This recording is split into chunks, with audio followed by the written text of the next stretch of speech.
Sir, Thiruvananthapuram Kozhikode light metro അടിസ്ഥാന സൗകര്യ വികസനത്തിൽ ഈ രണ്ട് നഗരങ്ങളിലും മുൻപന്തിയിലെത്തിക്കുന്നതിന് കാലാകാലങ്ങളിലായി വിവിധ സർക്കാരുകൾ വാഗ്ദാനം ചെയ്യുകയും എന്നാൽ ഇതുവരെ നടപ്പിലാക്കാൻ സാധിക്കാതെ വന്നതുമായ തിരുവനന്തപുരം കോഴിക്കോട് ലൈറ്റ് മെട്രോ പദ്ധതികൾ ഈ സർക്കാർ നടപ്പാക്കും.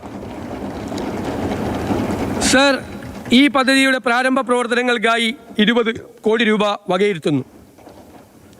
Sir, Gen Z and new gen technology ഇന്ന് ലോകത്തെ ഏറ്റവും വേഗത്തിൽ മാറ്റിമറിക്കുന്ന ശക്തികളിലൊന്നാണ് ജെൻസി.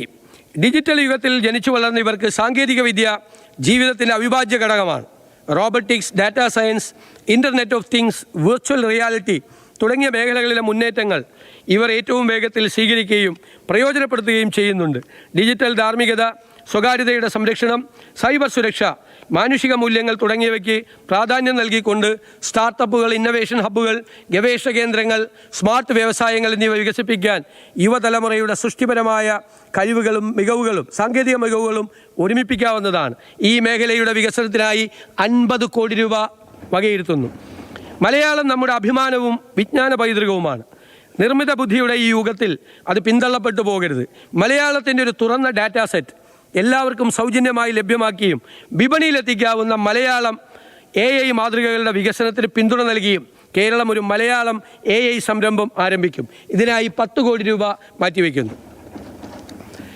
സർ, മുൻ സർക്കാർ അവതരിപ്പിച്ച അവസാന ബജറ്റ് എസ്റ്റിമേറ്റിൽ കണക്കാക്കിയ പ്രതീക്ഷിത വരുമാനത്തിൽ നേരത്തെ പറഞ്ഞതുപോലെ ഗണ്യമായ ഇടിവ് കണക്കിലെടുത്തുകൊണ്ട് 2026-27 വർഷത്തെ പദ്ധതി അടങ്കൽ തുക 35,750 കോടി രൂപയിൽ നിന്നും 30,370 കോടി രൂപയായി പുതുക്കി നിശ്ചയിച്ചിട്ടുണ്ട്. പദ്ധതി അടങ്കൽ തുക കുറഞ്ഞത് കാരണം മുൻ സർക്കാർ അവതരിപ്പിച്ച അവസാന ബജറ്റ് എസ്റ്റിമേറ്റിൽ കണക്കാക്കിയ തുകയേക്കാൾ പട്ടികവർഗ മേഖലയ്ക്കുണ്ടായ കുറവ് പരിഹരിക്കാനായി പട്ടികജാതി മേഖലയ്ക്ക് 527.68 കോടി രൂപയും പട്ടികവർഗ മേഖലയ്ക്ക് 152.52 കോടി രൂപയും പ്രത്യേക പദ്ധതിക്കായി അധിക തുകയായി വിലയിരുത്തുന്നു. ഇതിനു പുറമെ മത്സ്യബന്ധന മേഖലയ്ക്ക് അവർക്കും കുറവ് വരാതിരിക്കാൻ 50 കോടി രൂപയും അധികമായി വകയിരുത്തുന്നു. സർ, തദ്ദേശ സർക്കാരുകൾ 7ാം സംസ്ഥാന ധനകാര്യ കമ്മീഷൻ 26-27ലേക്കുള്ള പുതുക്കിയ ശുപാർശകൾ സമർപ്പിക്കുകയും ആയത് സർക്കാർ അംഗീകരിക്കുകയും ചെയ്തിട്ടുണ്ട്.